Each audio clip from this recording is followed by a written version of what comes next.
Bab 171 Kantor Asura. 10 menit kemudian, Jonathan menerima telepon dari Zachary. Goldstein, anggota keluarga Turner telah menyusup ke jajaran kantor gubernur dan divisi Raja Perang. Lebih buruk lagi, banyak dari mereka adalah pejabat tinggi.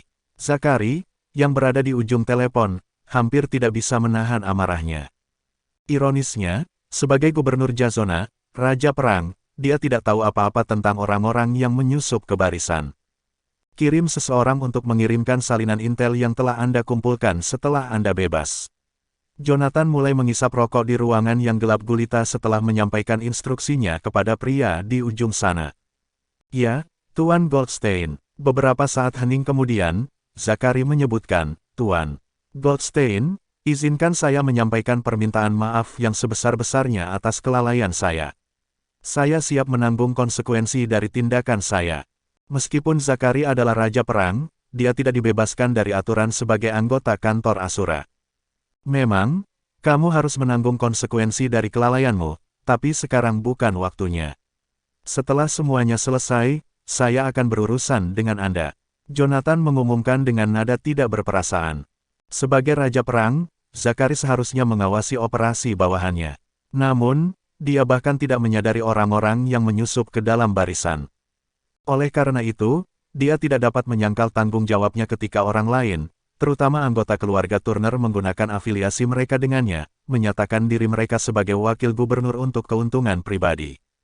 Selain dia, mereka yang berafiliasi dengan kantor gubernur dan divisi Raja Perang juga harus bertanggung jawab atas kecerobohan mereka. Ya, Tuan Goldstein. Zachary tidak punya niat untuk menjelaskan dirinya sendiri karena dialah yang bersalah. Sebagai gantinya, dia bertanya sebagai balasan, apakah saya harus mengeluarkan mata-mata dan pejabat tinggi? Itu tidak perlu. Saya akan mengurus mereka ketika ada kesempatan di masa depan. Saya tidak keberatan membawa Anda keluar jika saya tahu Anda telah melibatkan diri Anda dalam masalah ini secara sukarela. Petik 2. Zachary adalah salah satu pelopor partai Jonathan di masa-masa awal. Tak bisa dimungkiri, ia telah banyak berkontribusi terhadap kesuksesan Jonathan dalam menjamin keselamatan bangsa. Dengan mengatakan itu tidak cukup untuk membenarkan tindakannya mencoba memerintah Jazona karena Jonathan adalah satu-satunya alasan negara itu damai. Terkejut dengan hal-hal yang diangkat Jonathan, Zachary mencoba membela diri, Goldstein, Anda memiliki kata-kata saya. Saya tidak ada hubungannya dengan ini. Tolong percaya pada bawahan bodohmu ini. Tidak pernah dalam 1000 tahun saya akan mencoba sesuatu yang konyol seperti itu. Kami berempat tahu hal-hal yang dia mampu seperti punggung tangan kami. Tidak mungkin kita akan mengkhianatinya kecuali kita tidak waras lagi. Saya harap Anda mengatakan yang sebenarnya. Jonathan menutup telepon setelah mengakhiri percakapan dengan nada tidak berperasaan. Dia tidak akan pernah mentolerir orang-orang yang membelakanginya setelah mengalaminya sekali di masa lalu. Di pagi hari, Margaret mengetuk pintu rumah Jonathan sesaat setelah fajar menyingsing. Apa itu? Jonathan bertanya dengan cemberut ketika dia melihat Margaret berdiri di pintu masuk. Bukankah kamu berjanji untuk memberiku 50.000 tadi malam? Kamu tidak akan memberitahuku bahwa itu tidak lebih dari sebuah kebohongan, kan? Margaret membuatnya terdengar seolah-olah Jonathan wajib memberinya uang. Sejujurnya, dia telah memikirkan jumlah yang dijanjikan menantunya tadi malam. Saya yakin dia mencoba menipu saya. Mungkin dia akan mengabaikanku begitu dia mendapatkan uangnya. Kamu benar untuk pertama kalinya dalam selamanya. Itu adalah sesuatu yang aku buat untuk menipumu. Jonathan menolaknya tanpa ragu-ragu. Dia telah melihat menembus rencana Margaret saat dia membicarakannya. Dia tidak pernah berniat untuk memberinya uang. Satu-satunya alasan dia berjanji padanya adalah untuk mengakhiri percakapan untuk menghindari kerumitan terlibat dalam percakapan panjang dengannya. Hah, apakah Anda menyerah pada arloji? Margaret hampir berteriak saat mendengarnya. Tidak, aku akan mendapatkannya kembali tanpa mengeluarkan biaya apapun. Dia mungkin tidak akan mendapatkan arlojinya bahkan setelah membayar uang karena sudah jelas itu hanya jebakan. Apakah Anda benar-benar mengharapkan mereka mengembalikan arloji itu kepada Anda tanpa membayar sepeser pun? Margaret berada di ambang mengamuk karena dia begitu dekat untuk memperoleh 50.000. Ternyata Jonathan tidak pernah berpikir untuk memenuhi janjinya memberikan uang padanya. Ini sebenarnya bukan urusanmu karena aku akan segera menyelesaikannya. Jonathan membanting pintu hingga tertutup dan menginstruksikan, sekarang, saya harus mengubah diri saya. Jika Anda akan permisi selama beberapa menit, kami akan melihat apakah Anda mampu mendapatkannya tanpa mengeluarkan biaya. Margaret mengumumkan dengan mencibir dan lengannya terselip dengan sikap arogan. Lagi pula, itu bukan jam tanganku. Aku bahkan tidak akan menemaninya jika bukan karena uang yang dia janjikan padaku. Beberapa menit kemudian, Jonathan keluar dari kamar setelah berganti pakaian. Alih-alih bertengkar dengan Margaret, dia berkata, "Bawa aku ke mereka." "Apakah kamu serius?" Ibu mertuanya mulai menilai dia dengan sedikit penghinaan. Dia bertanya, "Menurutmu apa yang sedang kamu lakukan? Kamu pikir kamu siapa? Anda tidak berpikir mereka akan menganggap Anda serius ketika Anda tidak memiliki apa-apa untuk membayar mereka, bukan?" Petik 2.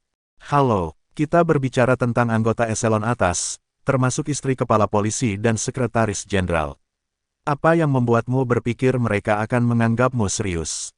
Bisakah Anda memberi saya istirahat dan membawa saya ke sana daripada menanyakan segala macam pertanyaan yang tidak relevan? Jonathan tidak repot-repot membawa dirinya dengan sopan karena Josephine tidak ada. "Jonathan, menurutmu dengan siapa kau berbicara?" Margaret hampir melepaskan amarahnya karena Jonathan tidak akan berhenti menjadi dirinya sendiri di depannya. Beraninya dia berbicara kembali padaku. Jonathan menentang gagasan membuang-buang waktu. Dia memperingatkan, "Kamu punya waktu 1 menit. Jika Anda tidak cepat, saya akan memanggil polisi dan meminta bantuan mereka untuk menyelidiki kebenaran, memastikan keadilan akan ditegakkan." "Jonathan, apakah kamu mencoba mengancamku?" Margaret tidak bisa menyembunyikan tanda-tanda kepanikan di matanya ketika dia mendengarnya. Dia takut dijebloskan ke balik jeruji karena rekaman kamera pengintai, menunjukkan bahwa dialah yang pergi dengan arloji itu. "Apakah kamu mencoba menantangku?" Sambil menggertakkan giginya dengan gelisah, Margaret berteriak ketika Jonathan hendak menelepon. Begitu dia mengambil teleponnya, "Ikut aku. Aku akan membawamu ke sana." Dia melangkah ke bawah karena dia menentang gagasan menunjukkan Jonathan jalan ke sana. Dalam perjalanan menuruni tangga, dia terus memaki menantunya. "Beraninya kau mengancamku, aku akan memberimu pelajaran segera." Beberapa saat kemudian, mereka akhirnya sampai di sebuah villa. Itu bukan villa di lokasi utama.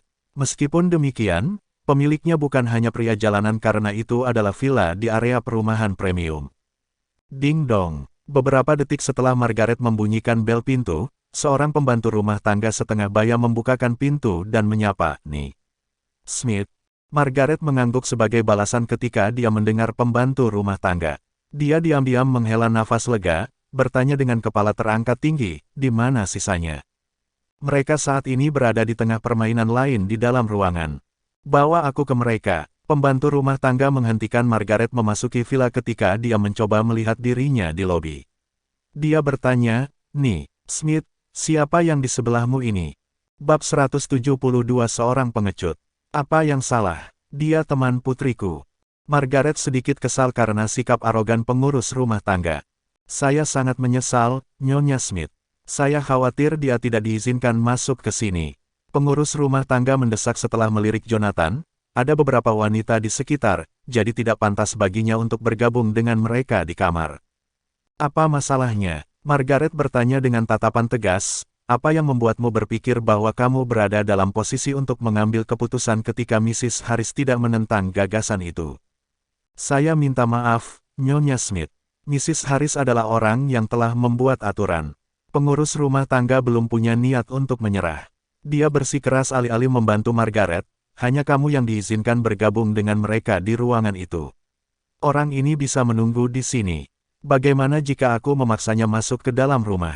Margaret mengulangi pertanyaannya. Memangnya dia pikir dia siapa untuk menjadi dirinya sendiri di depanku? "Sayangnya itu tidak mungkin karena itu melanggar aturan, Nyonya Smith." Pengurus rumah tangga tidak menunjukkan tanda-tanda pindah sama sekali. Dia membalas budi dan berkomentar, "Dia tidak diizinkan bergabung denganmu di villa." "Peraturan macam apa yang kamu bicarakan? Itu benar-benar omong kosong. Sekarang, bantu aku dan menyingkirlah." Margaret mencoba mendorong pengurus rumah tangga itu pergi. Ketika dia hendak masuk ke villa, pengurus rumah berteriak, "Tunggu di sana, Nyonya Smith." Jika Anda bersikeras, saya harus memanggil polisi. Petik 2. Terkejut dengan tindakan Margaret, pengurus rumah tangga mengejarnya dan terus memperingatkan Margaret dengan sekuat tenaga. Saat itulah, seseorang berjalan keluar dari villa.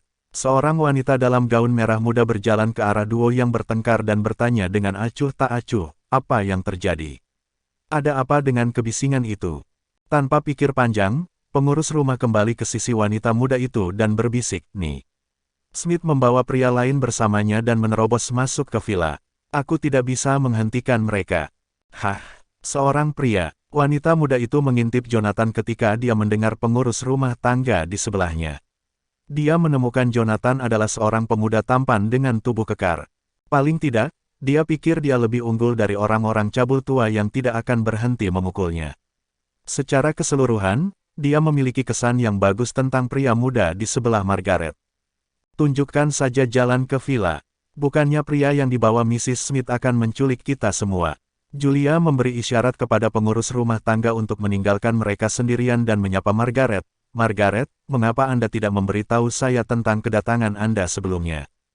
"Nyonya Harris." Margaret bukan lagi wanita arogan seperti beberapa detik yang lalu. Sebaliknya, dia membawa dirinya dengan rendah hati seolah-olah wanita di depannya lebih tinggi darinya. Dia memulai percakapan dengan Julia. "Masuklah." Julia memberi isyarat kepada keduanya untuk bergabung dengan mereka di ruang tamu.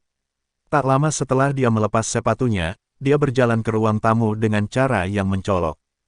Tidak dapat disangkal, Julia adalah wanita yang menawan dan ada sesuatu yang memikat dalam dirinya. Tidak terlalu sulit baginya untuk menemukan jalan di sekitar pria dari semua lapisan masyarakat. Itu adalah bakat yang unik untuk seorang wanita yang telah menghabiskan malam yang tak terhitung jumlahnya dengan pria yang berbeda di tempat tidur. Kalau tidak mungkin baginya untuk membawa dirinya dengan cara yang berbeda dengan nyaman di depan orang lain. Terkadang, dia adalah wanita yang tidak bersalah. Lebih sering daripada tidak, dia adalah pasangan sempurna di ranjang yang bisa diminta pria. Dia tahu cara sempurna untuk menyenangkan pria yang berbeda tanpa perlu berkonsultasi dengan mereka. "Margaret, kamu akhirnya di sini. Ada apa dengan pria di sebelahmu? Apakah dia kekasih rahasiamu?" "Sepertinya memang begitu. Pernahkah Anda semua mendengar desas-desus tentang peningkatan libido untuk wanita di sekitar usia pertengahan 40-an? Saya khawatir suaminya tidak memiliki hal-hal yang diperlukan untuk memuaskannya lagi." Para wanita di ruang tamu mengolok-olok Margaret tak lama setelah dia bergabung dengan mereka. Mereka memiliki beberapa kesamaan, terlepas dari pakaian dan aksesoris mereka yang mencolok. Mereka semua melakukan pekerjaan yang baik untuk memastikan mereka setara satu sama lain dalam hal penampilan. Tak satu pun dari mereka tampak seperti rekan Margaret karena keterampilan tata rias mereka yang luar biasa dan selera berpakaian yang bagus. Apa? Dia hanya teman putriku." Margaret yang cemas menjelaskan dirinya sendiri ketika dia mendengar mereka. "Teman putrimu." Beberapa dari mereka mulai mengamati keduanya dan bertanya, "Apakah kita sedang membicarakan pacar putri Anda?" "Margaret, kamu tidak mencoba untuk memukul teman putrimu, kan?" Mereka semua tertawa terbahak-bahak karena lelucon yang tidak masuk akal itu. Margaret tersipu malu. Dia berpikir untuk mengatakan sesuatu untuk membela diri, tetapi dia kehabisan kata-kata untuk melakukannya. Dia bukan lagi ibu mertua Jonathan yang kejam setiap kali teman-temannya ada di sekitarnya. "Sebenarnya, saya bukan teman putrinya, saya suaminya, Jonathan," yang tetap diam sepanjang sesi, mengumumkan karena dia tidak tahan orang lain mengolok-olok hubungannya dengan ibu mertuanya lagi. "Tunggu, dia menantumu. Jika itu masalahnya, dia pasti sampah tak berguna yang selalu kau bicarakan, bukan?" Semua wanita saling bertukar pandang sebelum berbalik dan menatap Jonathan. Siapa namanya lagi? Apakah John atau Jonathan? Tak perlu dikatakan, Margaret pasti sudah cukup banyak membicarakannya di depan teman-temannya. Itu pasti satu-satunya alasan mereka begitu akrab dengannya. "Ya, ini aku." Jonathan sudah cukup membuang-buang waktunya dengan wanita-wanita sok itu. Jika bukan karena arlojinya, dia bahkan tidak akan berada di sana, apalagi terlibat dalam percakapan dengan mereka. Arloji adalah satu-satunya alasan saya di sini hari ini. Saya tidak akan pernah dalam sejuta tahun membuang waktu saya dengan sekelompok wanita yang menjengkelkan dan tidak tahu malu ini. Mereka bahkan tidak setara dengan selebriti yang tidak akan berhenti memukul saya selama bertahun-tahun. Kau pengecut itu. Mereka memandangnya dengan sedikit penghinaan tertulis di wajah mereka segera setelah Jonathan mengakui hubungannya dengan keluarga Smith. Memikirkan menghabiskan waktu di tempat yang sama dengan Jonathan membuat mereka jijik.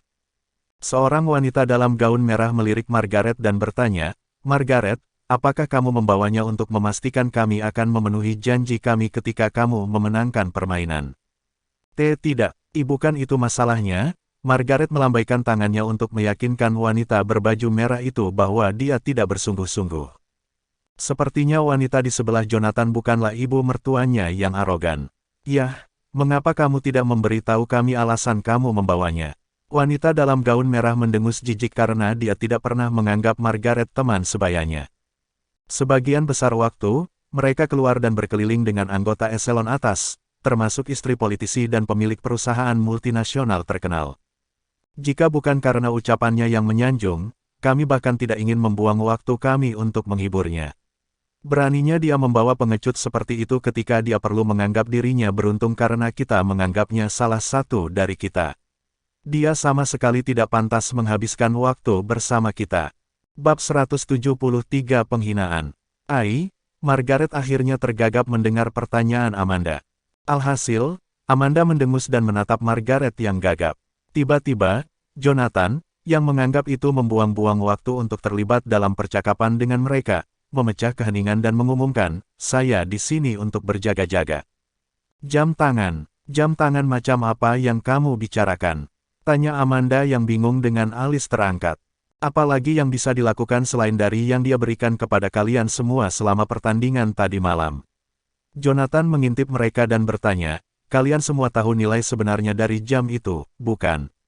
Harganya lebih dari 50.000, tapi hanya 50.000 yang dibutuhkan orang sepertimu untuk menipunya." Julia memutar bola matanya. "Apa maksudmu dengan menipu? Kami hanya menegakkan aturan. Dia seharusnya menyerahkannya kepada kami karena dia kalah dalam permainan. Jika Anda perlu meminta pertanggungjawaban seseorang, itu pasti ibu mertua Anda." Petik 2. Teman Julia yang lain menimpali begitu mereka mendengar Julia, dia harus menyalahkan dirinya sendiri karena menjadi wanita serakah. Selain itu, dia bahkan tidak punya cukup uang untuk melunasi pembayaran. Dia perlu menganggap dirinya beruntung, kita tidak menentang gagasan menerima sesuatu yang lebih rendah seperti itu. Apakah Anda benar-benar berpikir arloji itu berharga 50.000? Paling-paling biaya yang kita keluarkan adalah 10.000. Kami cukup baik untuk membantunya dan menerima arloji. Beraninya kau muncul dan memintanya saat kami bahkan tidak mau menerimanya jika bukan karena kami berteman. Mereka terus memilih arloji seperti mereka yang menderita kerugian besar karena menerima arloji dengan imbalan jumlah yang disepakati di awal permainan. Tidak tahan lagi dengan keterampilan akting inferior wanita yang bertengkar, Jonathan bertanya dengan mata berbinar, "Bisakah kalian semua memberi saya istirahat dan berhenti berakting di depan saya? Saya yakin Anda semua menyadari nilai sebenarnya, bukan?" Petik 2. Dia mendesak, "Saya akan membayar atas namanya setelah Anda semua mengembalikan arloji itu kepada saya. Cepat dan pergi karena aku kehabisan waktu." Ekspresi Julia menjadi gelap segera setelah Jonathan mengemukakan saran itu. Dia memekik, "Apakah kami harus mendengarkanmu? Apa yang membuatmu berpikir bahwa kamu bisa mengambil keputusan di sekitar sini? Menurutmu ini pegadaian atau kasino? Oh, sepertinya kalian semua tidak punya niat untuk mengembalikan arloji itu, ya?" Jonathan tahu mereka tidak akan mengembalikan arloji itu, bagaimanapun caranya, ketika dia mendengar Julia. "Bagaimana jika itu masalahnya? Saya kira tidak perlu bagi kami untuk membuat Anda tetap dalam kegelapan lagi. Memang, ini adalah jam tangan asli yang harganya lebih dari 50.000, tapi bagaimana dengan itu? Itu milik kita mulai sekarang. Minta pertanggungjawaban wanita bodoh di sebelah Anda jika Anda perlu menyalahkan seseorang. Dia adalah orang bodoh yang secara sukarela menyerahkan arloji itu kepada kita. Tidak mungkin kita akan mengembalikannya padanya." "Nyonya Harris, kamu betapa marahnya Margaret, dia tidak bisa membuat ulah karena teman-temannya adalah istri orang-orang besar." "Apa, Margaret? Apakah Anda benar-benar berpikir Anda memenuhi syarat untuk bergaul dengan kami ketika Anda bukan siapa-siapa? Anda perlu menghargai waktu yang Anda habiskan bersama kami karena tidak semua orang memiliki kesempatan untuk bergaul dengan kami. Apakah Anda tidak menyadari orang-orang yang kita kenal? Apakah Anda benar-benar berpikir Anda memiliki apa yang diperlukan untuk menganggap diri Anda seorang sosialita? Kami tidak pernah menganggap Margaret sebagai teman kami. Pidatonya yang menyanjung adalah satu-satunya alasan kami tidak menentang gagasan memilikinya. Alih-alih membawa orang lain untuk mengancam kita, dia perlu menganggap dirinya beruntung karena memiliki kesempatan untuk bersosialisasi dengan kita. Kamu, Margaret hampir melepaskan emosinya saat mendengar pidato Julia. Mempertimbangkan waktu yang mereka habiskan bersama, dia pikir mereka tidak akan mengekspos dirinya secara langsung. Akibatnya, dia mulai terengah-engah dengan pipi memerah. Saat Margaret terus menggigil ketakutan, Julia bertanya dengan tatapan menghina, "Ada apa? Apakah ada sesuatu di wajahku? Apakah Anda akan melihat diri Anda keluar, atau apakah saya harus meminta orang lain untuk mengirim Anda keluar?" Julia bahkan tidak repot-repot menyembunyikan niatnya untuk mengusir mereka lagi karena semuanya sudah mencapai titik tidak bisa kembali. Akibat frustrasi yang luar biasa, Margaret tidak berhenti menggertakkan giginya. Dia akhirnya menyalahkan Jonathan daripada rekan-rekannya. "Ini semua salahmu. Aku bilang jangan ikut. Lihat, Anda adalah alasan saya dipermalukan. Lebih buruk lagi, Anda bahkan tidak bisa mendapatkan jam tangan Anda. Apakah ini tujuanmu sejak awal? Aku tidak perlu menahan diri melalui penghinaan semacam ini jika bukan karena Jonathan. Dia adalah orang yang bersikeras untuk mendapatkan arlojinya dan memaksaku untuk bergabung dengannya." Jonathan juga kesal dengan perilaku Margaret. Dia bertanya dengan nada serius, mengapa Anda mengambil hal-hal pada saya ketika mereka adalah orang-orang yang telah mempermalukan Anda? Apakah Anda mencoba untuk memilih target yang mudah?" Petik 2. Dia tidak akan pernah mentolerir ibu mertuanya mengambil hal-hal pada dirinya. Dia tidak akan lagi membiarkan orang lain menempatkan dia melalui segala macam ketidakadilan ketika dia adalah pria yang berbeda dari sebelumnya. Jonathan, aku ingin kamu segera pergi dari pandanganku. Margaret memperingatkan di bagian atas paru-parunya. Itu adalah upayanya untuk menyelamatkan apapun yang tersisa dengan martabatnya. Kamu selalu bisa membantu dirimu sendiri dan pergi dari pandanganku karena aku masih punya urusan dengan wanita-wanita sok ini. Jonathan berbalik dan mendesak, "Saya akan memberi Anda waktu 1 menit lagi untuk mengembalikan arloji. Selama Anda mengembalikannya kepada saya akan melupakan segalanya. Namun, jika Anda menolak untuk mengembalikannya, saya akan." "Kamu akan apa?" Julia menghentikan Jonathan menyelesaikan kalimatnya dan berkata, "Apakah kamu mencoba mengancam kami? Tidak mungkin pengecut sepertimu mampu memaksa kami untuk tunduk." Amanda menyindir begitu dia mendengar Julia, "Tidak ada gunanya, ini hanya mencoba menarik kaki kita, bukan? Apa dia tidak sadar siapa suami kita? Jika Anda mencoba untuk menyentuh kami, Anda akan menghabiskan sisa hidup Anda di balik jeruji besi. Kita akan lihat apakah itu masalahnya." Mata Jonathan menyipit dengan kejam. Beberapa detik kemudian, dia menamparkan wajah Amanda. Mengelus pipinya yang bengkak, Amanda tergagap dengan mata melebar tak percaya. "Beraninya kau menamparkan wajahku. Apa kau tahu siapa suamiku?" "Kamu tahu apa? Aku tidak peduli. Jika Anda gagal mengembalikan arloji dalam 1 menit, bahkan jika Kingston adalah suami Anda, tidak banyak yang bisa dia lakukan untuk membalikkan keadaan, apalagi menyelamatkan Anda." Bab 174 Permintaan maaf saya. Apakah hal yang tidak berguna ini hilang akal? Apa dia tidak sadar kalau suamiku adalah sekretaris jenderal? Tak lama setelah dia kembali sadar, Amanda meraih teleponnya untuk menelepon. Begitu pria di ujung sana mengangkat telepon, dia mengeluarkan keluhannya, "Sayang, seseorang baru saja menamparkan wajahku. Aku membutuhkanmu di sini bersamaku. Bawa serta beberapa ajudan terpercaya Anda." Petik 2. Pria parubaya itu bertanya dengan suara serak, "Apa? Siapa orang bodoh yang sedang kita bicarakan ini? Apa yang sedang terjadi?" Menatap mata Jonathan saat dia melanjutkan percakapan, dia menjawab pertanyaan pria itu, "Dia hanya menantu dari keluarga yang lebih rendah. Kalau aku tidak salah, dia dipanggil John atau Jonathan. Tunggu saja sampai suamiku ada di sini. Aku akan memastikan dia menyiksamu alih-alih membebaskanmu." Datang lagi. Bisakah Anda memverifikasi apakah itu John atau Jonathan? Suara Henry mulai bergetar melawan keinginannya segera setelah dia mengetahui istrinya mungkin telah menyinggung sosok yang kuat.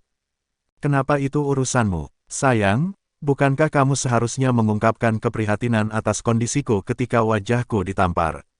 Apakah namanya penting? Amanda bertanya karena perubahan sikap Henry yang tiba-tiba. Entah dari mana, Henry menaikkan volumenya dan mengulangi pertanyaannya, saya tidak akan mengulanginya lagi. Katakan padaku namanya.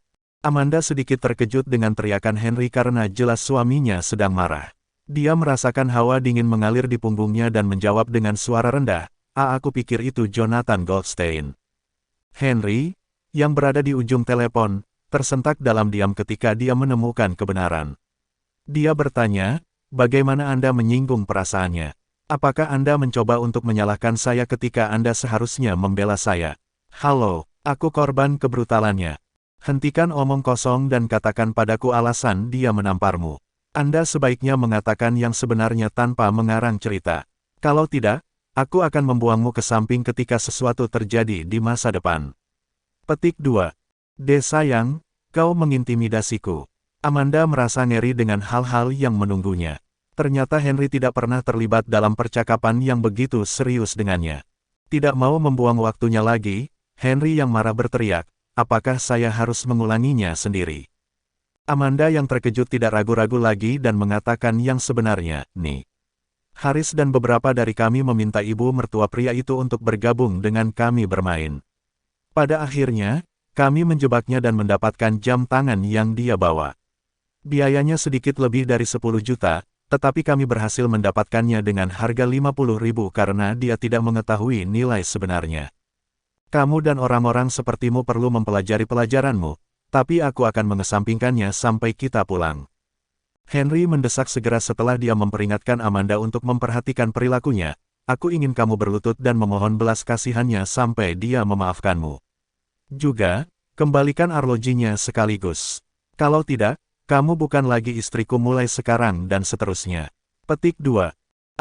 Apakah dia serius meminta saya untuk merendahkan diri pada belas kasihan pecundang ini ketika dia hanya sampah yang tidak berguna? Aku istri sekretaris jenderal yang aneh. Tepat ketika dia akan mengatakan sesuatu yang lain, Henry memotongnya dan menginstruksikan, saya ingin Anda menyerahkan telepon kepada Tuan Goldstein sekarang. Sayang, aku tidak akan mengulangi diriku lagi. Terintimidasi oleh tanggapan Henry, Amanda bergegas ke sisi Jonathan dan berkata, suamiku ingin berbicara denganmu.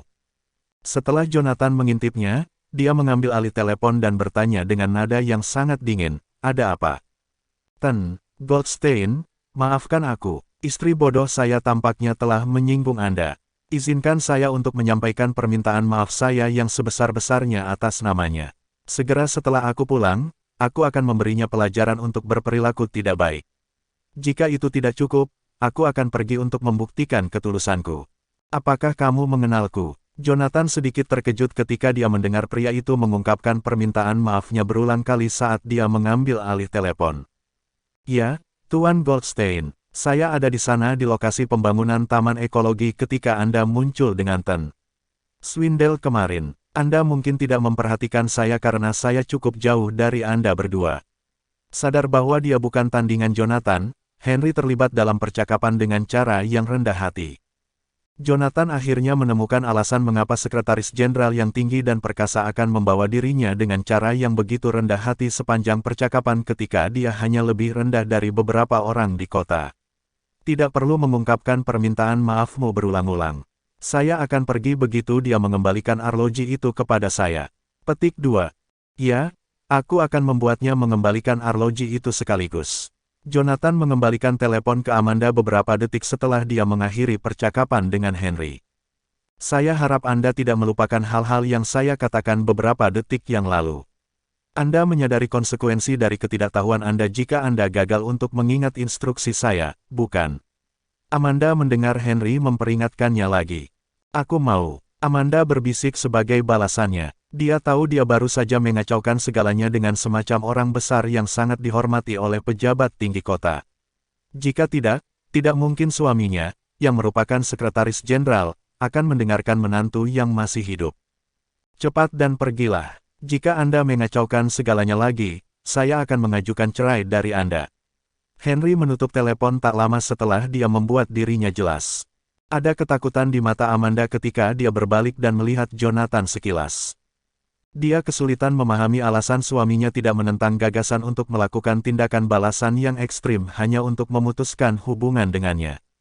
Begitu Amanda menutup telepon, teman-temannya bergegas dan bertanya sambil cemberut, menunjukkan bahwa mereka tidak sabar untuk mengolok-olok Jonathan. Bagaimana itu? Apa dia sudah membereskan semuanya? Kapan dia akan bergabung dengan kita? Apakah dia sedang dalam perjalanan ke sini saat kita berbicara? Apakah Anda memintanya untuk membawa polisi untuk menangkap bajingan sombong ini?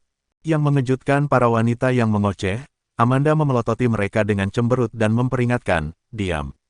Di mana jam tangan? Serahkan padaku dan kembalikan kepada mereka sekaligus. Haha, mengapa? Ada apa? Manda, mengapa Anda mengembalikan arloji itu kepada mereka? Semua wanita bingung dengan pergantian drastis peristiwa entah dari mana.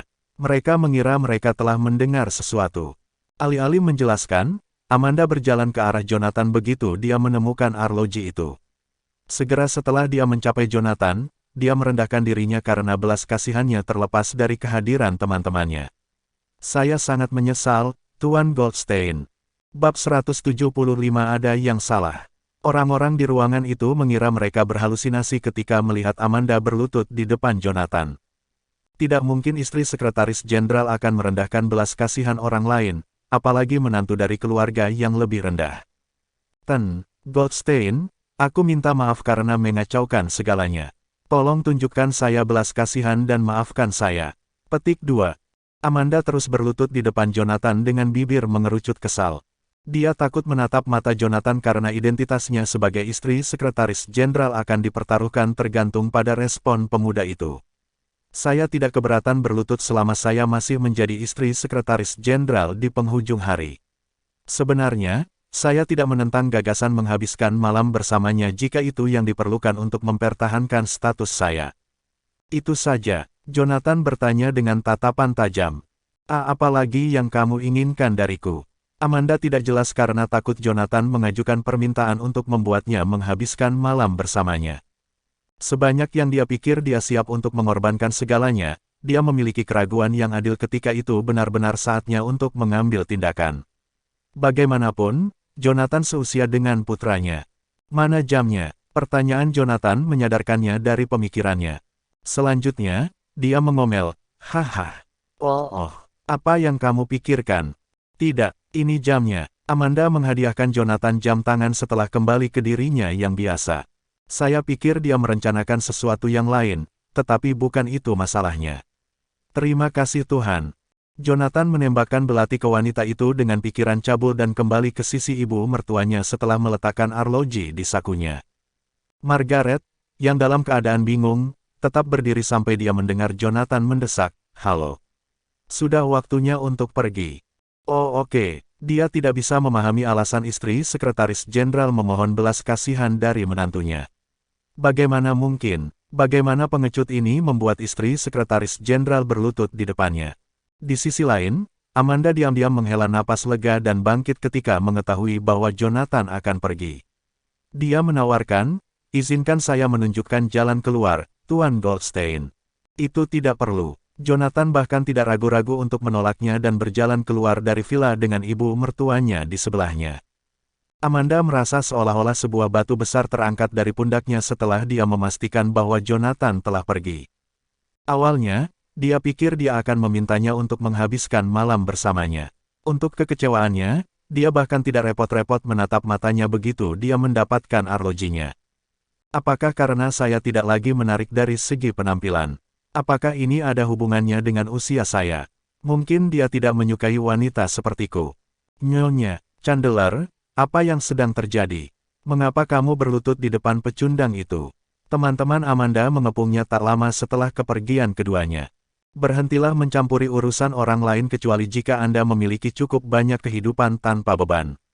Amanda memperingatkan mereka dengan matanya yang berkilat murka, jika ada di antara kalian yang memberitahu orang lain tentang apa yang terjadi hari ini, semuanya sudah berakhir. Jika bukan karena wanita sombong dan serakah ini, aku bahkan tidak akan menyinggung pemuda misterius itu. Mereka hampir membawa ajalku. Anda memiliki kata-kata kami, rahasia Anda aman bersama kami. Takut akan hal-hal yang menanti mereka, mereka berjanji pada Amanda untuk menutup mulut mereka. Kalian semua sebaiknya mengingat hal itu dan berhenti mencoba hal konyol. Amanda membuat wajah pada sekelompok wanita simpanan yang tidak berguna. Aku akan mengeluarkan mereka jika itu perlu untuk memastikan rahasiaku aman kecuali mereka tutup mulut seperti yang dijanjikan. Jonathan, apa yang baru saja terjadi beberapa saat yang lalu? Mengapa istri sekretaris jenderal memohon belas kasihan Anda? Margaret mengarahkan segala macam pertanyaan pada Jonathan untuk mengatasi kebingungannya begitu mereka pergi. Kamu seharusnya menamparnya beberapa kali lagi untuk membalaskan dendamku atas penghinaan yang mereka lakukan padaku. Apakah Anda tahu bagaimana memuaskan rasanya? Saya tidak akan ragu untuk mengambil barang-barang darinya jika saya jadi Anda. Petik 2. Kenapa kamu tidak kembali dan menamparkan wajahnya lagi? Jonathan kesal karena memikirkan melibatkan dirinya dalam percakapan dengan ibu mertuanya yang menyebalkan. Margaret berteriak karena jawaban sarkastik Jonathan. Jonathan, kamu tidak seharusnya berbicara dengan ibu mertuamu dengan cara seperti itu. Pada akhirnya, aku Ibu Josephine. Anda harus menghormati saya. Apa yang salah dengan dia? Di mana pecundang yang bahkan tidak akan melawan bahkan setelah dipilih? Beraninya dia menaikkan volumenya melawanku. Jika bukan karena Josephine, kamu pasti sudah lama mati. Jonathan menembakkan belati ke arah Margaret. Dia akan menjadi orang pertama dalam daftar yang harus diurus pada hari aku kembali. Hubungannya dengan Josephine adalah satu-satunya alasan dia masih hidup dan menendang sampai sekarang. Apakah dia benar-benar berpikir aku telah kehilangan akal sehatku dan melupakan penghinaan yang dia berikan padaku selama bertahun-tahun? Jonathan, kamu. Margaret merasakan hawa dingin menjalar di punggungnya karena tatapan tajam Jonathan. Saat dia hendak mengatakan sesuatu, sebuah panggilan masuk menginterupsi percakapan keduanya. Jonathan tidak memedulikan Margaret dan bertanya begitu dia mengangkat telepon. Halo. Goldstein, ada yang salah. Kami membutuhkanmu di lokasi pembangunan taman ekologi.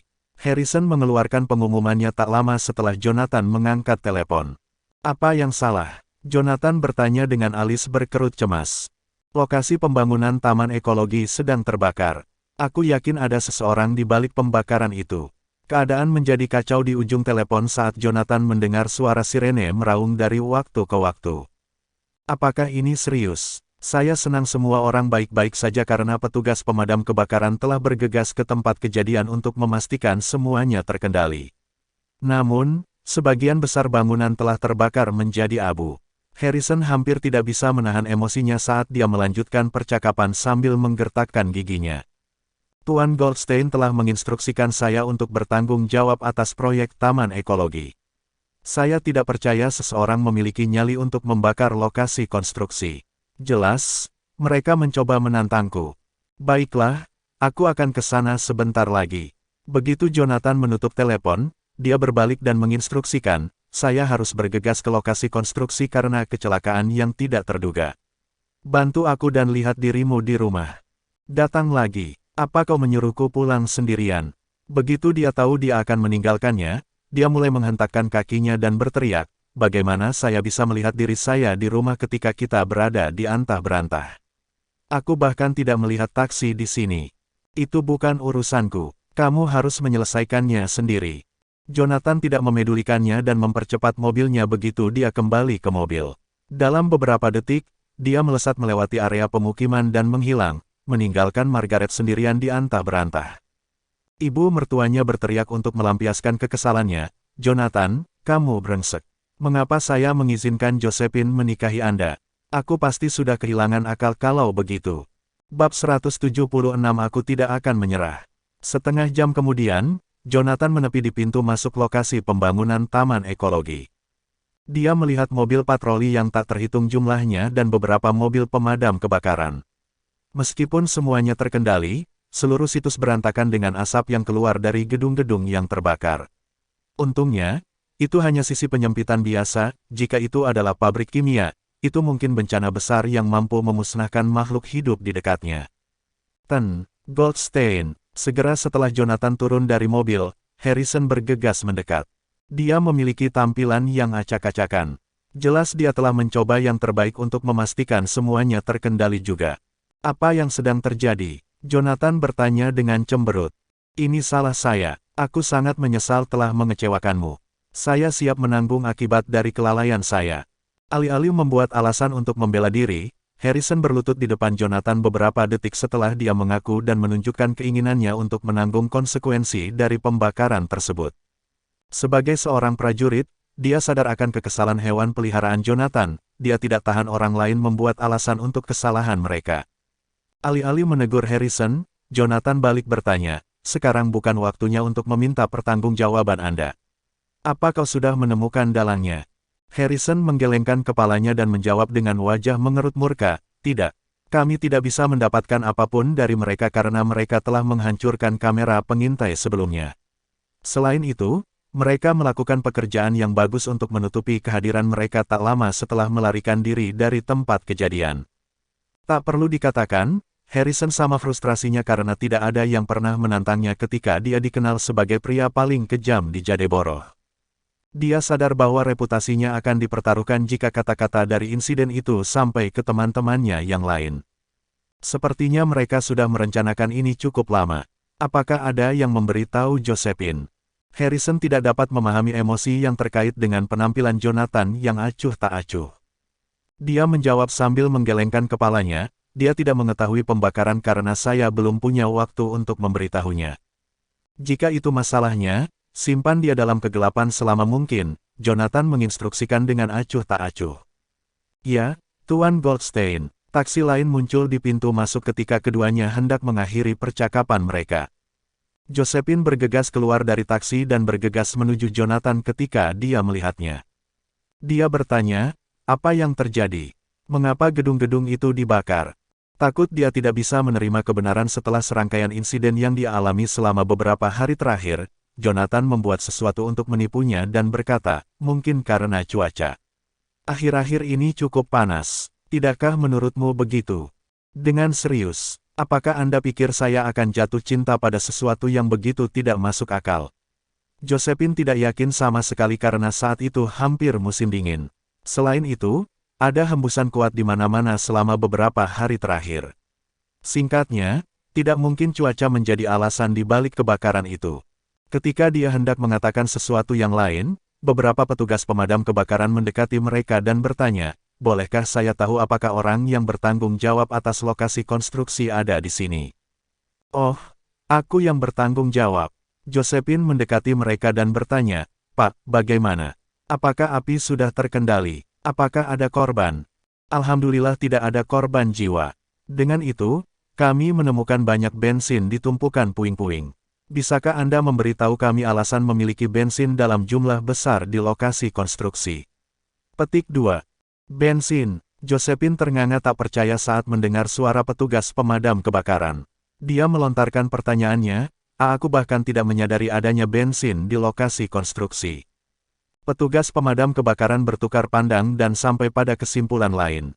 Salah satu dari mereka mengumumkan, "Jika itu masalahnya, maka kemungkinan besar ini adalah kasus pembakaran. Namun, kita tidak bisa mengesampingkan kemungkinan dari mereka yang bertanggung jawab untuk menyalakan api juga.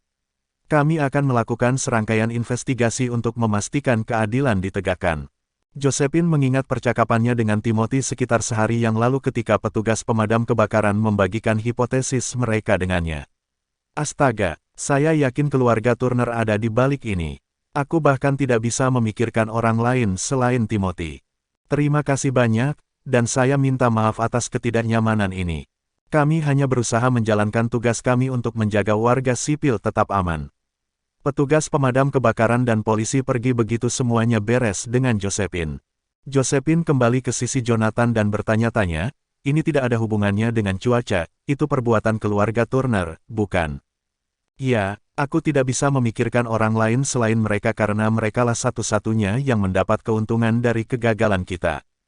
Awalnya, dia berpikir untuk menjaganya dalam kegelapan selama mungkin, tetapi itu adalah misi yang mustahil karena Josephine berhasil sampai ke tempat kejadian.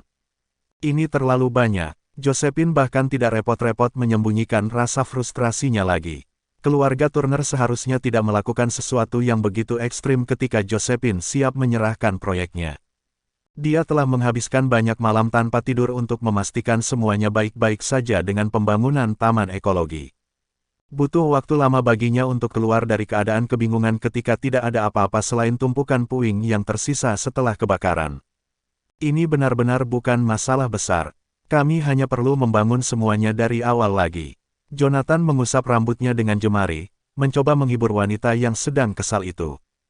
Tiba-tiba, Josephine menatap mata Jonathan dan mengumumkan dengan tatapan penuh tekad, "Jonathan, aku telah mengambil keputusan. Aku tidak akan menyerah dulu." Anda benar, mereka tidak dapat mengambil tindakan ketika mereka hanyalah anggota eselon atas. Tidak mungkin aku membiarkan mereka mendapatkan hal-hal dengan cara mereka. Sudah waktunya bagi mereka untuk menanggung konsekuensi dari tindakan mereka. Jonathan terkejut dengan cara yang menyenangkan ketika dia mendengar Josephine mengumumkan tindakan terbaiknya berikutnya. Dia menambahkan, "Sekarang, ini adalah Josephine yang saya kenal. Saya tahu tidak mungkin Anda membiarkan orang lain mengambil keuntungan dari Anda." Petik 2. Ini adalah wanita pemberani yang bersikeras menikah denganku meskipun ada ketidaksepakatan dari seluruh keluarga Smith. Dia akhirnya kembali. "Jonathan, aku minta maaf karena telah membuat ulah padamu." Tiba-tiba, Josephine bergumam pada dirinya sendiri dengan pipinya yang memerah karena malu ketika dia mengingat saat dia melampiaskan kekesalannya pada Jonathan. "Apa itu? Kapan Anda membuat ulah? Kenapa aku tidak bisa mengingat hal semacam itu?" Jonathan tidak peduli. Karena dia telah memutuskan untuk menemaninya selama sisa hidupnya, dia harus menghadapi gangguan emosionalnya dari waktu ke waktu. "Jonathan, terima kasih." Josephine yang acuh tak acuh merasakan jantungnya berdetak kencang untuk pertama kalinya dalam waktu yang cukup lama. Beberapa detik kemudian, dia mendengar teleponnya berdering. Bab 177 Keluarga Turner. "Halo, Miss Smith, apakah kamu menyinggung seseorang baru-baru ini?" Ketika Josephine mendengar pria di seberang sana, dia tahu bahwa itu adalah perwakilan dari Graham Group. "Apa masalahnya?" Josephine mengerutkan kening karena dia punya firasat buruk tentang itu. Namun, dia tidak yakin dengan apa yang terjadi. "Beberapa pemasok kami telah membatalkan kesepakatan dengan perusahaan kami. Mereka menolak memberi kami bahan yang kami butuhkan sampai kami memutuskan hubungan dengan keluarga Anda. Beberapa dari mereka membatalkan perjanjian setelah menyegel kesepakatan dengan perwakilan perusahaan kami. Bisakah Anda memberitahu saya apa yang terjadi?" Petik 2. Perwakilan di ujung telepon sedikit tidak sabar karena tidak hanya proyek taman ekologi yang terpengaruh, tetapi beberapa proyek Graham Group lainnya juga terpengaruh karena gangguan pasokan. Graham Group mungkin harus mengatasi kesulitan keuangan kecuali mereka dapat menyelesaikan krisis dan memperoleh bahan yang mereka butuhkan untuk sisa proyek mereka. "Permintaan maaf saya, memang, itu ada hubungannya dengan keluarga Smith." Josephine tahu anggota keluarga Turner harus menarik tali untuk menghentikannya lagi. Mereka tidak akan berhenti sampai Josephine memutuskan untuk menyerahkan proyek itu kepada mereka. Keluarga Turner siap untuk mengambil Graham Group kecuali mereka siap untuk memutuskan hubungan dengan keluarga Smith. Tepatnya, mereka siap mengacaukan segalanya untuk mereka yang mengenal keluarga Smith sampai Josephine menuruti permintaan mereka. Betapapun marahnya Josephine, tidak banyak yang bisa dia lakukan ketika dia hanya seorang anggota keluarga di tingkat hierarki sosial yang lebih rendah. Tidak mungkin keluarga Smith tidak bisa melawan keluarga Jazona yang paling terkemuka. Tak mampu lagi menahan rasa penasarannya, perwakilan Graham Group bertanya, "Miss Smith, siapa yang sedang kita bicarakan? Siapa yang memiliki kemampuan untuk memaksa pemasok Graham Group? Mengapa mereka rela berusaha keras hanya untuk memaksa anggota keluarga sekecil itu agar tunduk?" "Ini keluarga Turner." "Hah, Anda tidak berbicara tentang keluarga Jazona yang paling menonjol, bukan?" Petik 2. Pernahkah Anda mendengar tentang keluarga lain dengan nama yang sama? Perwakilan grup Graham terdiam. Setelah beberapa waktu, dia bertanya setelah kebingungan, "Miss Smith, bagaimana Anda menyinggung anggota keluarga Turner?" "Ya Tuhan, kita berbicara tentang keluarga paling menonjol di antara yang lain di Jazona. Tidak seorang pun, bahkan gubernur, yang berani menantang mereka. Apakah dia kehilangan akal sehatnya, atau apakah dia menginginkan kematian? Kenapa dia memilih mereka?" Josephine menghela nafas panjang dan bergumam, "Ceritanya cukup panjang. Saya akan membagikan sisanya kepada Anda ketika ada kesempatan di masa depan. Petik 2.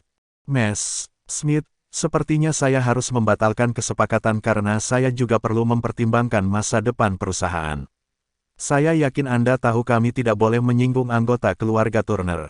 Tidak mungkin bagi saya untuk mempertaruhkan perusahaan demi Anda dan keluarga Smith.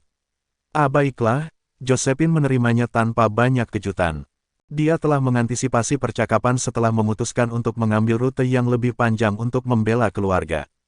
Tidak ada yang akan mendukung keluarga Smith lagi jika mereka mengetahui bahwa kita akan melawan keluarga Turner. Bagaimanapun, keluarga Turner adalah keluarga paling menakutkan di Jazona. Betapapun tercelanya mereka, saya tidak dapat menyangkal bahwa mereka telah melakukan pekerjaan hebat yang memaksa kami untuk tunduk. Saya akan berkonsultasi dengan ketua dan kembali kepada Anda dalam beberapa saat. Izinkan saya untuk menyampaikan permintaan maaf saya yang sebesar-besarnya sebelumnya untuk berjaga-jaga jika kami perlu membatalkan kesepakatan. Perwakilan itu tidak akan berhenti mengungkapkan penyesalannya, tetapi jelas dia bertekad untuk memutuskan hubungan dengan keluarga Smith. Tidak apa-apa, untuk memulainya, itu adalah kesalahan kami.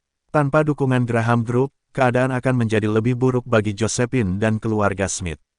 Meskipun demikian, dia tidak punya niat untuk meminta pertanggungjawaban orang lain atas kemalangan keluarga. Tak lama setelah dia mengakhiri percakapan, dia jatuh ke dalam lingkaran setan keputusasaan setelah meyakinkan perwakilan itu bukan masalah besar. Jonathan menyadari ada yang tidak beres. Oleh karena itu, dia mendekatinya dan bertanya dengan prihatin, "Ada apa?"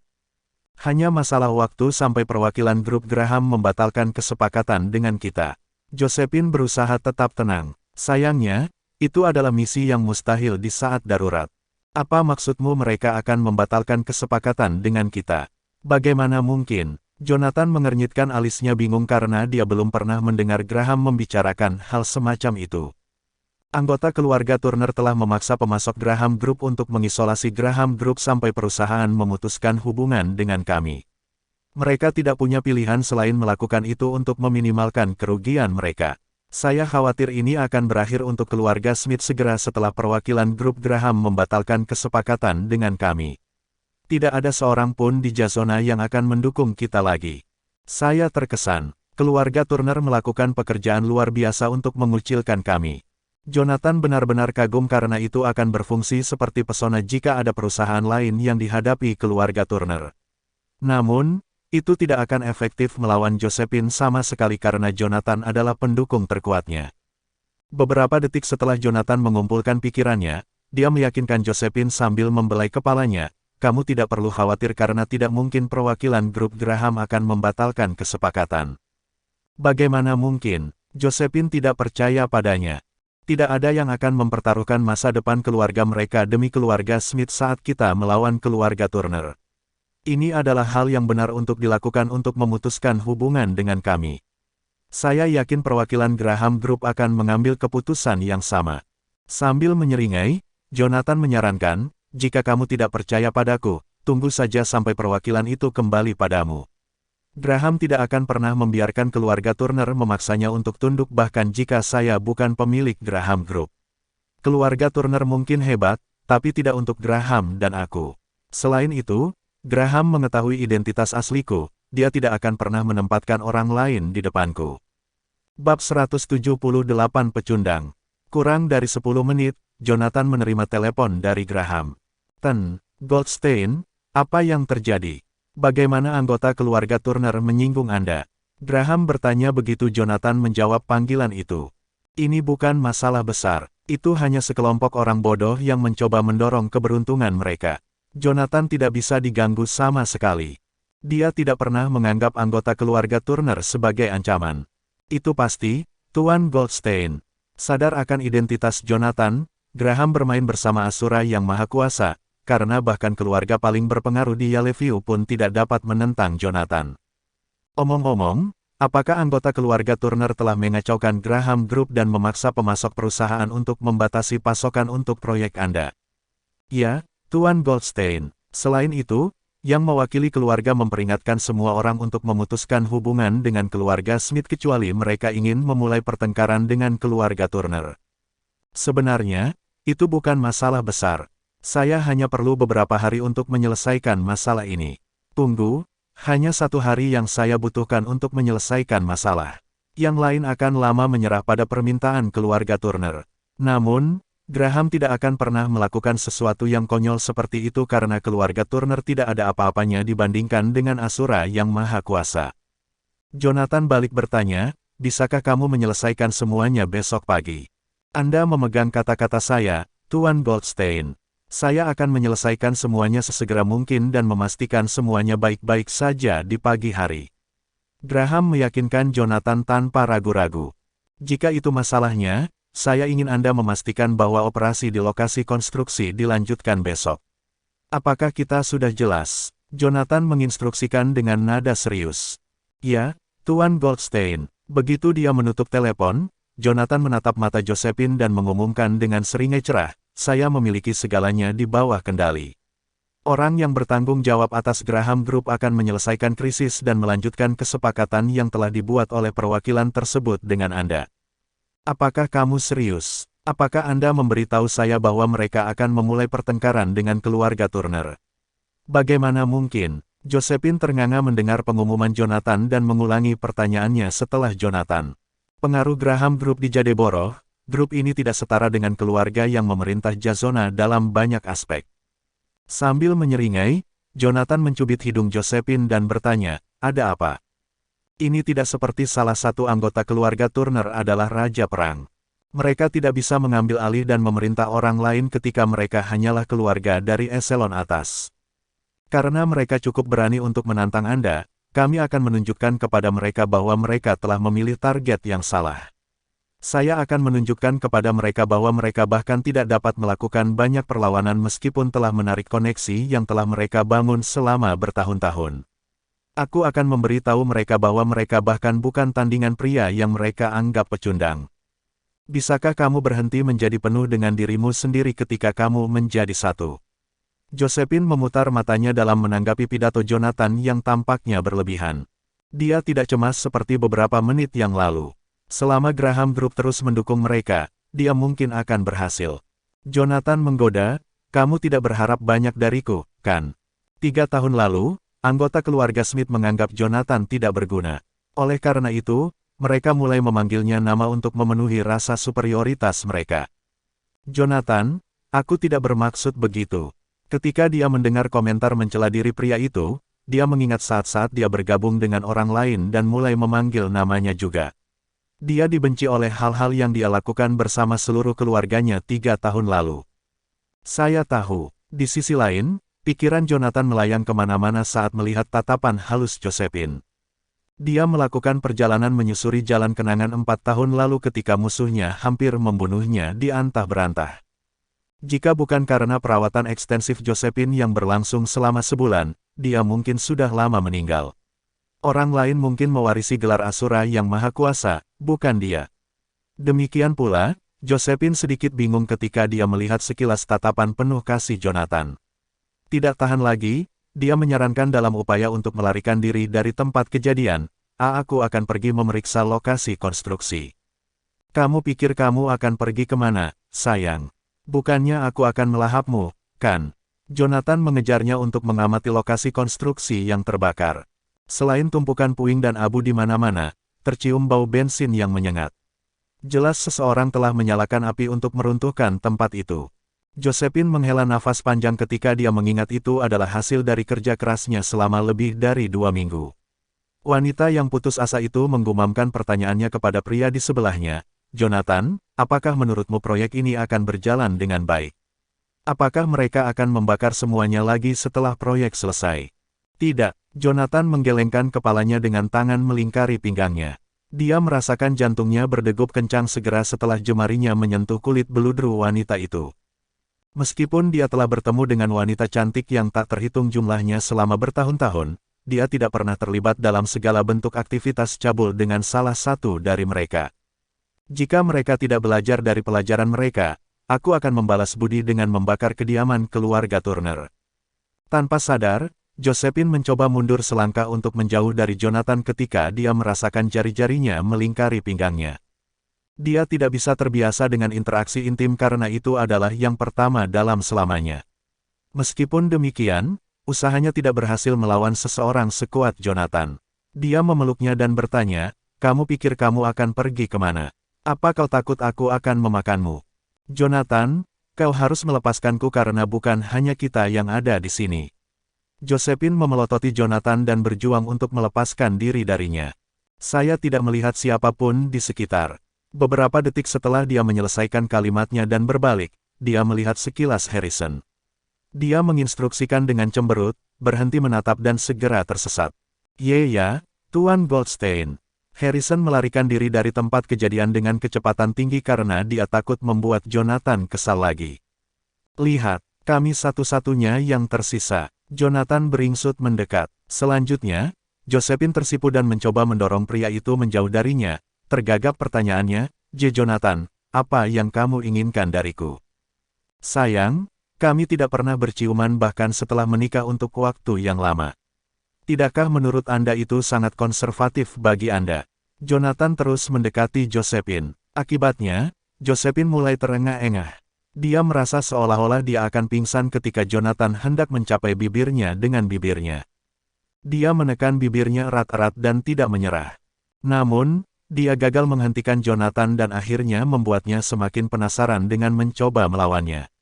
Ketika Jonathan berpikir untuk membawa hal-hal ke tingkat berikutnya, panggilan telepon membuat sesi terhenti. Bab 179 Konfrontasi. Siapa yang mencoba menghalangi jalanku ketika aku hanya selangkah lagi untuk mencium istriku setelah 4 tahun jauh darinya? Layani Anda dengan benar. Josephine mengambil kesempatan untuk melepaskan diri darinya sambil melemparkan tatapan jahat padanya. Dia minta diri dan bertanya setelah menjawab panggilan, "Halo." Seorang pria membalas Josephine, "Ini aku, Ezra." "Paman Ezra." Josephine sedikit terkejut dengan telepon itu karena Ezra bahkan tidak mau berbicara dengannya selama musim perayaan, apalagi di hari biasa. "Koreksi saya jika saya salah, tetapi apakah benar seseorang telah membakar bangunan Taman Ekologi?" Ezra menghadapi Josephine. "Paman Ezra, bagaimana Anda tahu tentang kecelakaan itu?" Josephine tidak bisa tidak bertanya-tanya mengapa pamannya mengetahui kecelakaan yang terjadi setengah jam yang lalu. "Apakah itu urusan Anda sebagai ketua grup Smith? Apakah Anda yakin Anda tidak bisa memimpin perusahaan ketika Anda bahkan tidak bisa menyelesaikan proyek sepele seperti itu? Ayah ingin bertemu denganmu secara langsung. Pulanglah segera." "Hah? Mengapa kakek ingin bertemu denganku secara langsung? Pulang saja ke rumah seperti yang diinstruksikan." Alih-alih mengajukan pertanyaan, "Dia akan memberitahumu segalanya begitu kamu di sini." Pamannya menutup telepon dan menghentikannya untuk melanjutkan percakapan segera setelah dia menjelaskan bahwa kehadirannya diperlukan. Di sisi lain, Jonathan bisa menyimpan pertanyaannya sendiri saat melihat sekilas tatapan cemberut Josephine. Dia bertanya, "Apakah semuanya baik-baik saja?" Sepertinya anggota keluarga Smith telah diberitahu tentang pembakaran itu. "Mereka ingin bertemu langsung dengan saya karena kecelakaan itu," jawab Josephine dengan alis berkerut. Karena kesal, Jonathan bertanya, Apakah mereka mencoba meminta pertanggungjawaban Anda?" Petik 2. Tidak mungkin keluarga yang lebih rendah akan ditunjuk untuk mengambil alih proyek penting seperti itu jika bukan karena hubungan mereka dengan Josephine. "Tidak peduli apa, aku harus pergi dan menemui mereka." Meskipun Ezra tidak menyebutkan alasan mereka memanggilnya tiba-tiba, dia kembali ke rumah dengan firasat. Setengah jam kemudian, Jonathan menepikan mobil di pintu masuk mansion Smith. Ketika mereka melangkah ke serambi, mereka melihat Hugo yang kesal duduk di tengah Miguel dan Ezra yang sama frustrasinya di tengah ruang tamu. Mata ketiganya terpaku pada Jonathan dan Josephine seolah-olah mereka sedang tidak baik-baik saja. "Kakek, apakah kamu memanggilku?" Josephine menyapa Hugo dan mencoba yang terbaik untuk membawa dirinya dengan sopan. Alih-alih bertele-tele, kakeknya malah mengkonfrontasinya dan bertanya, "Apakah benar seseorang telah membakar gedung-gedung di Taman Ekologi?" Josephine menanggapi dengan anggukan, menunjukkan kecelakaan telah terjadi beberapa saat yang lalu. "Itu perbuatan anggota keluarga Turner, bukan?" "Bagaimana Anda tahu?" Hampir semua orang dari Jadeboro mengetahui hal-hal yang terjadi setelah perwakilan keluarga Turner membuat pengumuman di pagi hari. "Mereka memperingatkan orang lain untuk menjauh dari kami kecuali mereka ingin berakhir seperti keluarga kami." "Apakah Anda serius mencoba membawa kehancuran keluarga karena proyek sepele?" Hugo mengakhiri pidatonya dengan cemberut. Kakek, bukan itu. Kakek Josephine menghentikannya untuk menjelaskan dirinya sendiri dan menambahkan, kamu tidak perlu menjelaskan dirimu sendiri. Serahkan saja proyeknya dan bergabunglah dengan saya di kediaman Turner untuk menyampaikan permintaan maaf Anda atas nama keluarga Smith di malam hari. Apa? Kenapa aku harus melakukan itu padahal bukan aku yang bersalah? Wajah Josephine menjadi pucat dan kuyu mendengar pengumuman kakeknya. Josephine menggertakkan giginya untuk mengungkapkan ketidaksetujuannya. Ternyata kakek telah memanggilku untuk menemuinya secara langsung hanya untuk membujukku agar menyerah pada proyek itu. Itu konyol. Kenapa aku harus minta maaf padahal bukan aku yang bersalah? Bukankah sudah jelas? Itu karena kita sedang membicarakan anggota keluarga Turner. Josephine, apakah Anda tahu pengaruh keluarga Turner di Jazona? Tidak lebih dari beberapa panggilan bagi mereka untuk menghapus sisa keluarga Smith dari keberadaan. Ayah, tidak ada gunanya mencoba berbicara masuk akal padanya. Abaikan saja dia sebagai ketua grup Smith. Ezra tidak bisa menahan keinginan untuk bermain bersama Hugo ketika dia mendengar ayahnya. Ezra, benar, ayah. Kami tidak membutuhkan seseorang yang tidak membawa apa-apa selain kesengsaraan bagi keluarga. Ayah, tidak ada gunanya mencoba berbicara dengan akal sehat padanya. Abaikan saja dia sebagai ketua Smith Group. Kami tidak membutuhkan seseorang yang tidak membawa apa-apa selain kesengsaraan bagi keluarga. Ezra mengajukan saran untuk membuat keributan ketika dia mendengar ayahnya. Istri orang jahat itu menambahkan, ayah, mereka benar. Hanya masalah waktu sampai dia membawa malapetaka bagi seluruh keluarga Smith jika dia adalah ketua grup Smith. Dia bahkan tidak memenuhi syarat untuk memimpin keluarga. Miguel, yang tetap diam sepanjang sesi, berkomentar di samping duo licik itu, kekhawatiran mereka benar, ayah. Anda harus memecatnya sebagai ketua. Petik 2. Selain Jonathan, orang-orang di ruang tamu tidak akan berhenti mengemukakan saran serupa. Jonathan akhirnya tahu bahwa mereka tidak ada di sana untuk menyelesaikan masalah. Mereka hanya ingin membuat keributan dari sesuatu yang sepele untuk mencopot Josephine dari posisi sebagai ketua Smith Group. Hugo memelototi Josephine. Josephine, apakah kamu mendengar mereka? Mereka ingin saya memberhentikan Anda sebagai ketua Smith Group. Saya harus mendengarkan mereka jika Anda menolak untuk menyerah proyek Taman Ekologi. Dengan itu, saya akan mempertimbangkan untuk memberi Anda kesempatan lain untuk membuktikan diri jika Anda pergi ke kediaman Turner bersama saya untuk memohon belas kasihan mereka. Itu tidak perlu karena aku tidak akan pernah bergabung denganmu di kediaman Turner ketika aku tidak melakukan kesalahan. Josephine menolak Hugo tanpa ragu-ragu. Itu adalah kesalahan keluarga Turner karena membakar gedung-gedung hanya untuk mendapatkan proyek itu. Seharusnya anggota keluarga Turner yang perlu meminta maaf padaku. Ezra menimpali lagi, ayah, bukankah sudah jelas dia mencoba membuat kita semua terbunuh? Dia bahkan tidak peduli dengan kita. Mengapa saya ingin membuat salah satu dari Anda terbunuh? Apa yang harus saya dapatkan? Josephine bertanya sekeras-kerasnya. Siapa tahu? Mengapa Anda tidak memberitahu kami hal-hal yang Anda pikirkan? Mungkin Anda telah membuat semacam kesepakatan dengan anggota keluarga Turner untuk mendapatkan kepemilikan atas segala sesuatu dari keluarga Smith setelah kita semua mati. Kamu, Josephine bahkan tidak bisa menyelesaikan kalimatnya karena sangat frustrasi. Dia akhirnya terengah-engah di depan seluruh keluarga Smith. Hugo berteriak untuk menghentikan duet yang bertengkar itu, hentikan. Josephine, aku akan bertanya padamu untuk terakhir kalinya. Apakah kamu akan pergi ke kediaman Turner denganku atau tidak? Bab 180 Aku sungguh Asura. Saya menolak. Josephine menjawab tanpa ragu-ragu. Mengingat dia tidak melakukan kesalahan, tidak ada alasan baginya untuk meminta maaf kepada keluarga Turner. Aku khawatir itu tidak terserah padamu. Ketika dia menyadari betapa tegas Josephine dalam penolakannya untuk meminta maaf, tatapan Hugo menjadi gelap. Pria, tangkap dia.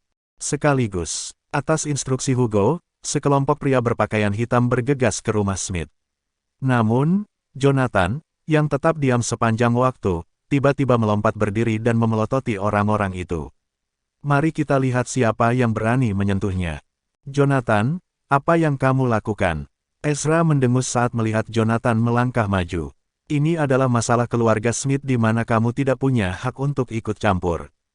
Tepat, menantu laki-laki yang masih hidup sepertimu sama sekali tidak berhak dalam hal ini, cibir istri Ezra. Jonathan, ini masalah keluarga, jadi tolong minggir. Meskipun Hugo lebih sopan, niatnya tidak bisa lebih jelas. Jelas, Jonathan tidak berhak mencampuri urusan keluarga Smith. Keluargamu penting. Jonathan mendengus sebagai tanggapan. Dulu ketika Anda memohon agar saya menyerahkan proyek taman ekologis kepada keluarga Smith, bukan itu yang Anda katakan. Saat itu, seluruh keluarga Smith hampir berlutut untuk memohon kepada Jonathan untuk proyek tersebut. Tapi sekarang, hanya karena mereka menyinggung keluarga Turner, mereka berniat menjadikan Josephine sebagai kambing hitam.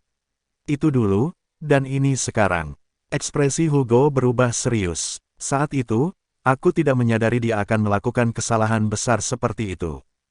Jika dia tahu bahwa mengambil alih proyek taman ekologi akan membuat marah keluarga Turner, dia tidak akan memohon kepada Jonathan untuk itu.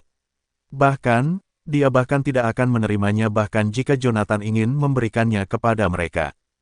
Dibandingkan dengan kemarahan keluarga Turner, proyek taman ekologi dianggap tidak penting. Keluarga Smith benar-benar tidak tahu malu. Ketika dia mendengar kata-kata Hugo, Jonathan hanya bisa mencibir. Dulu ketika Anda menginginkan proyek taman ekologi, Anda merasa bahwa Josephine paling cocok menjadi ketua Smith Group. Sekarang setelah Anda membuat keluarga Turner gelisah, Anda malah mengubahnya menjadi kambing hitam.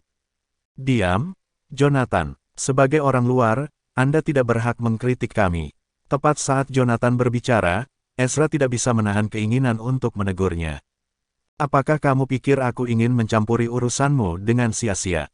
Jonathan menyeringai. Jika bukan karena Josephine, dia tidak akan peduli dengan kekacauan keluarga Smith. Jonathan, apa yang kamu inginkan? Hugo menatap Jonathan dengan dingin. Bukankah sudah jelas? Bentak Jonathan. Tidak mungkin Josephine akan meminta maaf kepada keluarga Turner. Sebaliknya, jika mereka meminta maaf padanya, saya mungkin mempertimbangkan untuk memaafkan mereka. Apa yang baru saja dia katakan? Suruh keluarga Turner meminta maaf kepada Josephine. Apakah dia sedang bermimpi? Jonathan, apa kau gila? Membuat keluarga Turner meminta maaf padanya. Menurutmu siapa dia? Jonathan, jangan berasumsi kamu bisa memandang rendah orang lain hanya karena kamu mengenal Zachary. Biarkan saya memberikannya langsung kepada Anda. Dibandingkan dengan keluarga Turner, kamu bukan siapa-siapa.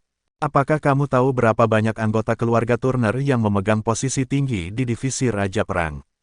Apakah Anda bahkan tahu moniker mereka? Keluarga Turner dikenal sebagai kantor wakil gubernur. Namun, Anda bersikeras ingin mereka meminta maaf kepada Josephine. Mengapa kamu tidak membuat matahari terbit di barat saja? Jelas, Jonathan tampak seperti orang gila bagi mereka ketika dia membuat pernyataannya. Meminta keluarga Turner untuk meminta maaf tidak berbeda dengan meminta hal yang mustahil.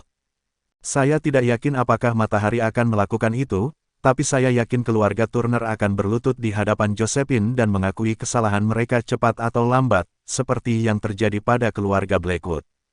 Ekspresi Jonathan acuh tak acuh seolah-olah keluarga Turner hanyalah serangga baginya. Jika dia benar-benar menginginkannya, dia akan menghancurkan mereka sejak lama. Cukup, berhentilah membual, Jonathan. Jika Anda mampu seperti yang Anda klaim, mengapa Anda tidak menelepon Raja Perang dan memintanya untuk membuat keluarga Turner memaafkan kami? Dengan tepat, apakah Anda tidak tahu Raja Perang? Anda harus memanggilnya sekarang. Tunjukkan pada kami apakah Raja Perang benar-benar menghormatimu. Setelah mendengar kata-kata Jonathan, semua orang menanggapi dengan sarkasme. Bukankah kamu Jonathan yang luar biasa? Apakah Anda tidak tahu Raja Perang? Telepon dia kalau begitu. Mari kita lihat apakah kata-kata Anda lebih berbobot daripada kata-kata keluarga Turner di depan Raja Perang. Keluarga Turner yang tidak penting tidak sebanding dengan usahaku untuk menelepon. Ekspresi Jonathan dipenuhi dengan penghinaan. Selama perang selama bertahun-tahun, dia telah melenyapkan banyak keluarga. Karena itu, keluarga Turner bukan apa-apa baginya. Cukup, Jonathan. Anda dapat membatalkan tindakan. Jika Anda sekuat yang Anda klaim, apakah keluarga Turner akan menghabisi kami? Ezra tidak bisa menahan diri untuk tidak mencemooh kata-kata Jonathan. Jika apa yang kamu katakan itu benar, Raja Perang pasti sudah memperingatkan keluarga Turner, dan kita tidak akan berada dalam kesulitan ini.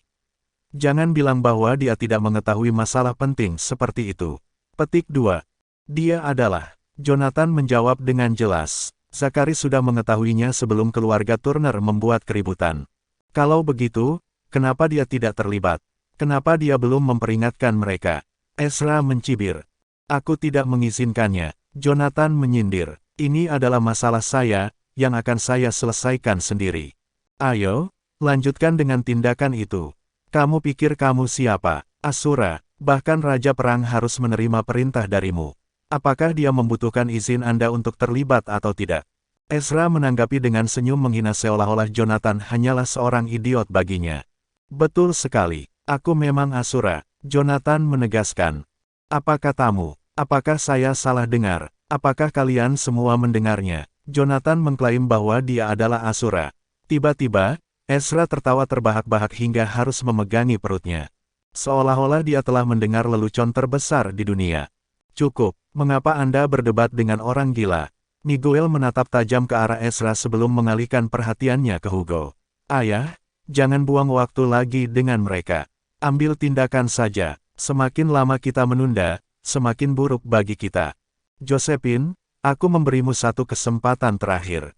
Apakah kamu meminta maaf atau tidak? Hugo menatap tajam ke arah Josephine. Menggigit bibirnya, Josephine menjawab dengan menantang, tidak pernah. Kalau begitu, kamu membawa ini pada dirimu sendiri. Menyipitkan matanya, Hugo melambaikan tangannya. Tangkap dia. Ya, atas perintahnya, bawahannya bergegas maju dalam upaya untuk menangkap Josephine. Namun, sebelum mereka bisa menyentuhnya, retakan keras tulang yang retak terdengar. Bawahan yang paling dekat dengan Jonathan langsung berlutut. Ternyata tulang pahanya ditendang hingga patah oleh Jonathan. Bersambung.